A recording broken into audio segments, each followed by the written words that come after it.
Adətən rəhbər heyət narahatçılıq yaşayır ki, bəs işçi asılılığından qurtula bilmirik, işçi tapa bilmirik, işçini yetişdiririk, bir müddətdən sonra işdən çıxır gedir, maaşa görə və yaxud hansısa bir şəraitə görə biz yenidən normal işi bacaran bir şəxs axtarmalı oluruq. Burada da qeyri-adi bir yaranan situasiya ondan ibarətdir ki, nəyə görə biz hansısa bir işçidən asılı qalmalıyıq? Məsələn, dünyanın hər yerindəmi bu belədir, yoxsa bizdəmi bu çətinlik var? Və burada ən önəmli məsələ ISO standartlarında da bundan bağlı məlumat var. Məsələn, ISO 9001 standartının 7.1.6-cı maddəsində Organizational Knowledge təşkilati bilik adlı məsələyə toxunulur. Təşkilati bilik nədir?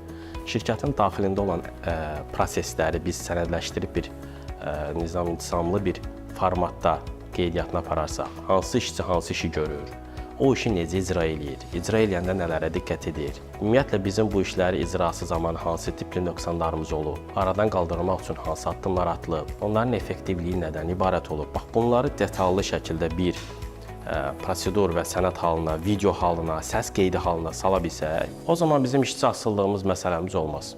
Maraqlıdır, bu necə baş verəcək? Deməli, biz təsəvvür eləyək ki, bizim bir ambar uçot işini aparan əməkdaşımız var. O mütəmadi olaraq qaymələr gəlir, qaymələri sistemə daxil eləyir, oradan harasa transferlər aparır, onların silinmələrini həyata keçirir, müştərilərə bu sifariş blanklarını göndərir və yaxud da hansısa bir aylıq hesabat hazırlayır və s. Və orada sizin 2-3 min dənə kodunuz var. Gündəlikdə yüzlərlə əməliyyat baş verir.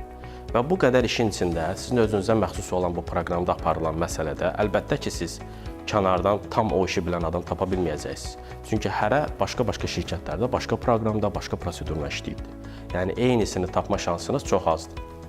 O zaman, bax, bizim bu təşkilati bilik dediyimiz məsələ köməyimizə çatır. Biz yeni gələn əməkdaşa həmən bu video təlimatları təqdim edirik. Yəni, proqramın hansı hissəsinə daxil oluruq, necə mədaxil olur, necə məxaric olur, transferlər necə olur, silinmələr necə olur, aylıq hesabat olur, hesabat Excel-dəmi yığılır, Word-dəmi yığılır, hansı məlumatlar olur, formatı nədir bunun, nümunəsi nədir bunun, kimə göndərirsən, göndərəndə to-da kim olur, CC-də kim olur. Yəni, bu qədər detallı bir məlumat əlinizdə varsa, sizin işçi adaptasiya eləmə sürəciniz bir 70-80% sürətlənəcəkdir. Bəli, hər bir işçinin şəxsi keyfiyyətlərini digərinə ötürmək çox çətindir, bəlkə də mümkünsüzdür.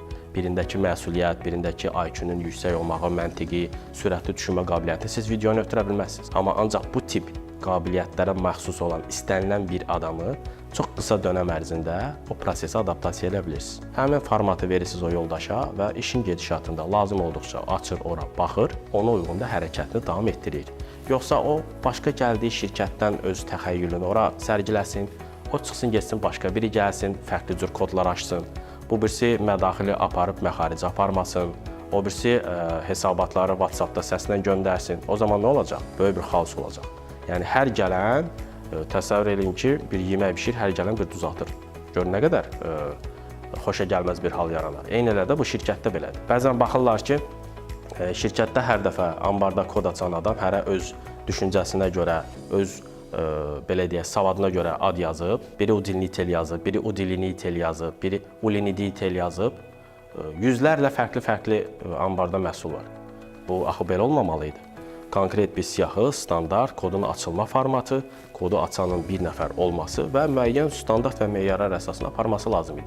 Belə olan halda kimi istəyirsiniz gətirin işə qoyun, o bir müddətdən sonra buna adaptasiya olub işi icra eləyəcək.